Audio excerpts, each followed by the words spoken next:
Welcome to Jana news. నేను మీ రజిత. భారత రాజ్యాంగ వ్యతిరేకుల్ని ఈ దేశం నుండి తరిమి కొట్టాలని వర్కర్స్ పార్టీ ఆఫ్ ఇండియా రాష్ట్ర అధ్యక్షులు రాయబండి పాండురంగాచారి పిలుపునిచ్చారు. భారత రాజ్యాంగ నిర్మాత అంబేద్కర్ 133వ జయంతి సందర్భంగా వర్కర్స్ పార్టీ రాష్ట్ర కార్యాలయంలో ఎల్బీ నగర్ చౌరస్తాలో జయంతి వేడుకలు ఘనంగా నిర్వహించారు. ఈ సందర్భంగా పాండురంగాచారి మాట్లాడుతూ డాక్టర్ బిఆర్ అంబేద్కర్ చిన్ననాటి నుండి అనేక అవమానాలు పడినా వెనకడుగు వేయలేదని, కష్టపడి చదివి డిగ్రీలు సాధించి ప్రపంచ మేధావులలో ఒకరిగా పేరుగాంచారని అన్నారు.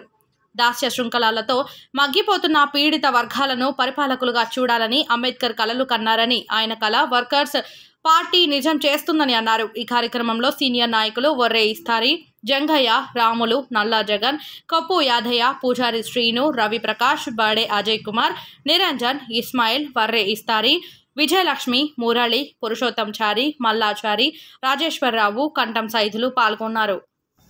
దేశవ్యాప్తంగా జరుగుతున్న డాక్టర్ బిఆర్ అంబేద్కర్ భారత రాజ్యాంగ నిర్మాత నుండి 137వ జయంతి సందర్భంగా బడుగు బలహీన వర్గాలకందరికీ ఉద్యమ వందనాలు తెలియజేస్తా ఉన్నాను. నిజంగా బాబాసాహెబ్ అంబేద్కర్ ఏం కోరుకుంటే, బడుగు బలహీన వర్గాలైతే మన ఓట్లు మనం వేసుకుందాం, మనం గెలుచుకుందాం, వడ్డించేవాడు మనం ఉంటే ఈ రాష్ట్రంలో ఈ దేశంలో ప్రధానమైన పాత్ర వహించవచ్చు అని చెప్పి ఆనాడు చెప్పడం జరిగింది. కానీ ఈనాడు దేశంలో మొత్తం 90% ఉన్న ప్రజలు 10 మంది చుట్టూ తిరుగుతా ఉన్నారు. 10% ఉన్న ప్రజల మధ్య తిరగడం వల్ల చాలా నష్టాలు ఏర్పడుతున్నాయని చెప్పి ఈ సందర్భం గుర్తు చేస్తున్నాను. ఇవాళ పార్లమెంట్ ఎన్నికలు వస్తూ ఉన్నాయి.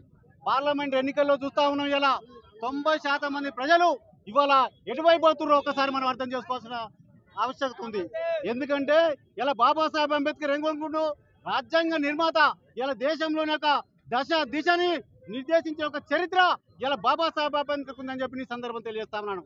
ఇలా బాబాసాహెబ్ అంబేద్కర్ ఇలా కోరుకున్నది ఏంది, ఇలా సబ్బండ వర్గాల ప్రజల యొక్క ఆశయాల్ని నెరవేరాలి.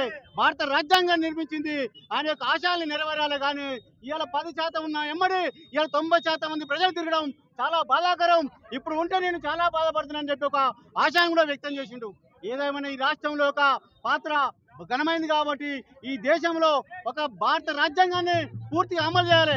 ఒకవైపు మతం వస్తూ ఉంది, ఒకవైపు కులం వస్తూ ఉంది. ఈ మతం కులాన్ని నాశనం చేసినాడే, కుల వివక్ష పోరాటం చేసినాడే ఇలా భారత రాజ్యాంగం పూర్తిగా అమలైంది. ఎవరేమైనా కూడా ఈ రాష్ట్రంలో ఈ దేశంలో 90% ప్రజలు ఉన్నాం కాబట్టి ఏది తలుచుకుంటే అది చేయగల దమ్ము ధైర్యం అంబేద్కర్ సాక్షి ఇలా చెప్పదలుచుకున్నానని చెప్పి సందర్భంగా కోరుతా ఉన్నాను.